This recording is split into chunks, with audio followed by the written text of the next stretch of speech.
day, during the stay-at-home order, I realized that I hated looking up at my white ceiling. I wanted color, wanted excitement. And then I remembered the class that I had taken on topology and knot theory, and decided to use the knowledge that I had learned in that class to brighten up my room.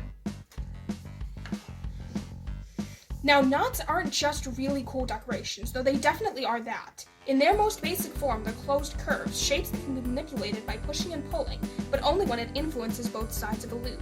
So, you can't pull apart two sides like this, but you definitely can twist and untwist like that. Now, most of these aren't actually defined as knots, they're defined as links. Links have two or more strands, while knots only have the one.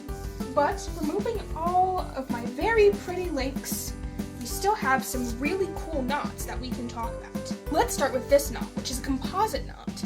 Once you take out the central twist, you find out that it's actually made up of 4 prime knots, which are called trefoil knots or pretzel knots, and they are the simplest kind of knots apart from the unknot or circle. The way that prime knots are classified is by the number of crossings that they have. The crossings are called Reidemeister moves. The knots show all 3 Reidemeister moves, which are the fundamental crossings of knot theory. This is Reidemeister move 1. It involves one strand looping over itself. This is Reidemeister move 2. It involves 2 strands, one of which crosses over the other. And this is Reidemeister move 3. It involves one strand crossing through 2 different other ones. You can see on a couple of the knots, I've annotated the crossings. This signifies the level of knot that it is. The classification of knots is one of the fundamental aspects of knot theory. The classification system most commonly used is the Alexander-Briggs notation system, which labels knots based on how many crossings they have.